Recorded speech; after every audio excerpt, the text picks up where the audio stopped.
السلام علیکم ورحمۃ اللہ وبرکاتہ۔ بسم اللہ الرحمن الرحیم، والصلاة والسلام علی رسولہ الکریم وعلی آلہ وصحبہ اجمعین۔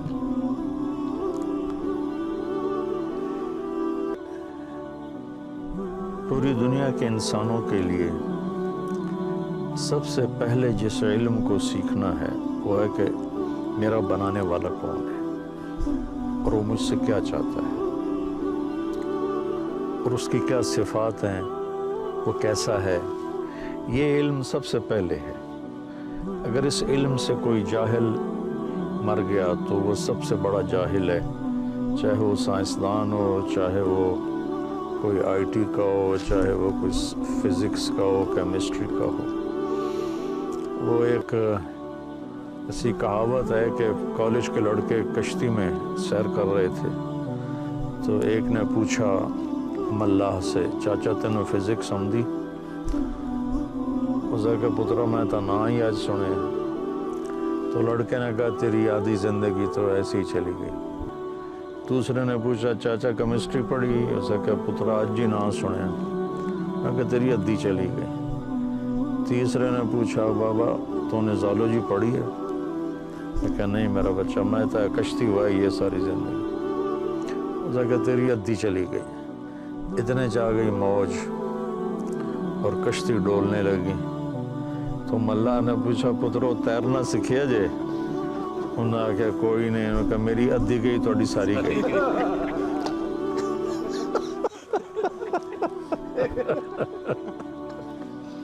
تو اس نے کہا میری ادھی گئی تو ساری گئی۔ تو جو یہ نہ پہچان سکا کہ میرا بنانے والا کون ہے، اس سے بڑا نادان پوری دنیا میں کوئی نہیں۔ ایک بہت بڑا طبقہ ہے ایتھیسٹ، بڑے فخر سے کہتے ہیں میں کسی خدا پہ یقین نہیں رکھتا۔ وہ اپنی نادانی کو ایسی عقل مندی میں پیش کر رہے ہوتے ہیں کہ ان کی اس عقل مندی پر عقل بھی روتی ہے، نادانی بھی روتی ہے، کہ جسے یہ نہیں خبر لگ سکی یہ چاند، سورج، سیارے، ستارے، ان کی گردش، لیل دن اور رات، زمین و آسمان، دن اور رات کا آنا اور جانا، ان فی خلق السماوات والارض واختلاف اللیل والنہار، دن اور رات کا آنا اور جانا، والفلک التی تجری فی البحر بما ینفع الناس، اور سمندر میں چلنے والے بحری جہاز جو کراچی سے چل کے نیو یارک کے ساحل پہ جا لگتے ہیں، وما انزل اللہ من السماء من ماء فاحیا بہ الارض بعد موتها، اور آسمان سے بارش کا اترنا اور اس سے مردہ زمین کا زندہ ہو جانا، وبث فیہا من کل دابہ، اور اس میں بے شمار جاندار زندگیوں کا رینگنا، وتصریف الریاح، اور موسموں کا ہیر پھیر، عدل بدل، والسحاب المسخر بین السماء والارض، زمین آسمان کے درمیان بادل، یہ لآیات لقوم یعقلون، ان کو اللہ نے کہا ہے عقل والے، جو ان نشانیوں سے بنانے والے کو پہچانتے ہیں وہ ہیں عقل والے۔ تو سب سے پہلا علم کو فَاعْلَمْ أَنَّهُ لَا إِلَهَ إِلَّا اللَّهُ، اللہ تعالیٰ فرما رہے ہیں کہ یہ فا کا لفظ یہاں یہ بتا رہا ہے کہ بہت جلدی اس کو حاصل کرو اور فوری اس کو حاصل کرو، اور جانو کہ اللہ کے سوا کوئی معبود نہیں، کوئی بنانے والا نہیں، کوئی اس کا شریک نہیں، کوئی اس کا ہمسر نہیں، کوئی اس کے محل تعلم لہ سمیہ، کوئی اس کی ٹکر کا نہیں، کوئی اس کی بیوی نہیں، کوئی اس کا بچہ نہیں، کوئی اس کی شکل نہیں، کوئی اس کی مورت نہیں۔ بے شمار لوگ بتوں کی بنا کر شکلیں ان کے سامنے ہاتھ جوڑ رہے ہوتے ہیں۔ تو آج تو ٹیکنالوجی کا دور ہے، پڑھے لکھے نوجوان ہیں، کیسے میں خود اپنے ہاتھ سے ایک لکڑی کو گھڑ کے یا ایک پلاسٹک کو گھڑ کے ایک شکل بناتا ہوں، پھر اسی کے آگے ہاتھ جوڑ کے کھڑا ہو جاؤں، یہ کتنی بڑی نادانی کی بات۔ تو اللہ کو جاننا، اللہ کو پہچاننا، لا الہ الا اللہ دنیا کی سب سے بڑی نیکی ہے، اور اللہ کا انکار کرنا دنیا کی سب سے بڑی برائی ہے، سب سے بڑی برائی۔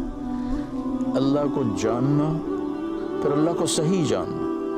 اللہ کے نبی کا ہمارے اوپر احسان ہے، لوگوں نے اللہ کو جانا، کسی نے بیٹا بنا دیا اس کا، کسی نے اس کا شریک بنا دیا، کسی نے اس کو چھوڑ کر اوروں کو کے سامنے ماتھے ٹکوا دیے۔ ہمارے نبی نے ہمیں کہا قل هو اللہ احد، نہیں بتاؤ انہیں کہ وہ احد۔ احد اسے کہتے ہیں جس کا کوئی دوسرا بن نہ سکے۔ واحد میں مثلاً یہ ہے نا، میں کہوں میں اس ویسٹ کوٹ کا واحد مالک ہوں، ٹھیک کہ میں ہی مالک ہوں، دوسرا کوئی نہیں، لیکن اس میں دوسرے کی شرکت کا امکان ہے۔ احد کہتے ہیں جس میں دوسرے کی شرکت ہو ہی نہ سکے۔ میں یہ نہیں کہہ سکتا میں اس ویسٹ کوٹ کا احد مالک ہوں۔ احد صرف اس کے لیے بولا جاتا ہے جس کا کوئی دوسرا بن نہ سکے، اور وہ اللہ ہے۔ قل هو اللہ احد، وہی ہے ایک اکیلا۔ کیوں؟ اللہ الصمد، کیونکہ اس کو کسی کی ضرورت کوئی نہیں، سب اس کے محتاج ہیں، وہ کسی کا محتاج نہیں۔ یہ کس لیے وہ محتاج کیوں نہیں؟ لم یلد ولم یولد۔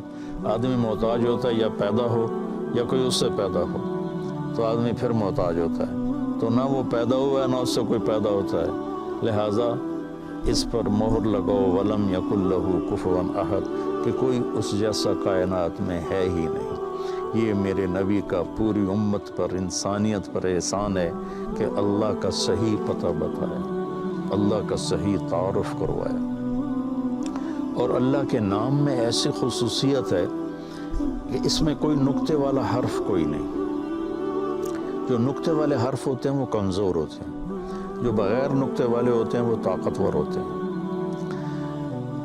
اس کی ایک وجہ میں آسان سی بتاؤں کہ نقطے والے حرف کو نقطے کی ضرورت ہے مطلب بتانے کے لیے، اور بغیر نقطے والے حرف کو ضرورت نہیں کسی بھی چیز کی۔ سین اپنا مطلب بتا رہی ہے، شین کو 3 نقطوں کی محتاجی ہے۔ تو اللہ نے اللہ، کوئی نقطے والا حرف نہیں۔ اپنے حبیب کا نام رکھا محمد، کوئی نقطے والا حرف نہیں۔ اپنے نام میں 4 حرف رکھے، اللہ لام لام ہو۔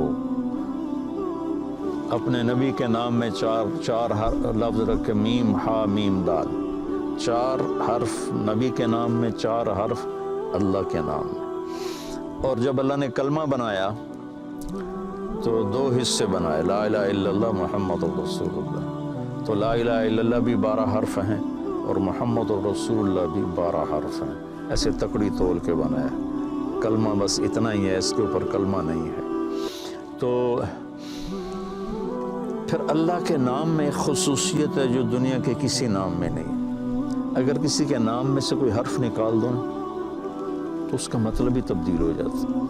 مثلا میرا نام ہے طارق جمیل، تو جمیل کہتے ہیں خوبصورت کو، جیم ہٹا دو تو میل بن جائے گا۔ تو میل اور جمیل میں کتنا فرق ہے؟ یا میل بن جائے گا، تو میل اور جمیل میں کتنا فرق ہے؟ اس کی یا ہٹا دو تو جمل بن جائے گا، جمل اونٹ کو کہتے ہیں، جمیل خوبصورت کو کہتے ہیں۔ میم ہٹا دو تو جیل بن جائے گا۔ میں نے صرف اپنے نام سے آپ کو سمجھایا کہ کسی بھی نام سے، کسی بھی لفظ سے حرف نکال دو تو مطلب بدل جاتا۔ اب یہ اللہ ہے، اللہ الف لام لام ہا، یہ الف کو میں ہٹا دیتا ہوں تو پیچھے بچتا ہے للہ۔ تو قرآن کی گواہی ہے للہ ما فی السماوات و ما فی الارض۔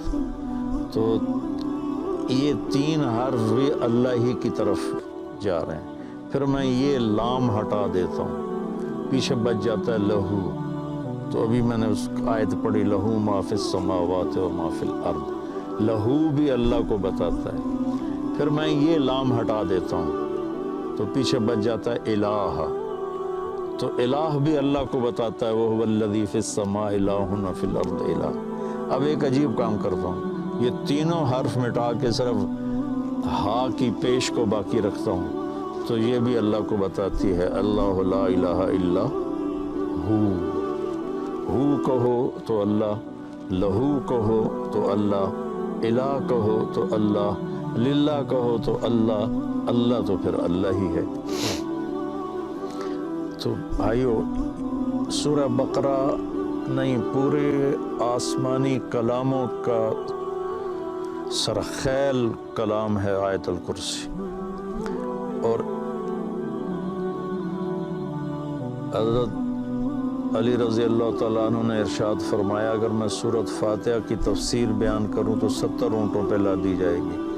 تو بقرہ کی کرتے تو پھر کیا حال ہوتا. ہر آیت کے لیے 10 اونٹ، ہر آیت کے لیے 10 اونٹ. مطلب یہ تھا کہ نہ ختم ہونے والی ہے. تو آج کے اس رات کے پیغام میں نے آیت الکرسی آپ کے سامنے پیش کی کہ اللہ کو پہچانو بھائی، اللہ کو پہچان.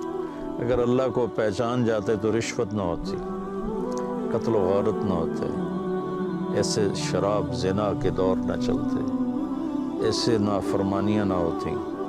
اللہ تعالیٰ مجھے دیکھ رہا ہے، میری سن رہا ہے، میں اس سے چھپ نہیں سکتا. یہ اس مالک الملک کہ نحن اقرب الیہ من حبل الورید، ہم تیری شارک سے بھی تیرے زیادہ قریب ہیں. تو بھائی اللہ کو پہچاننے کی کوشش کرنا میری زندگی کا سب سے بڑا علم ہے. یہ مل گیا تو سب کچھ مل گیا، ورنہ وہ ملا والی گل ہے، میری ادھی گئی تو ساری گئی.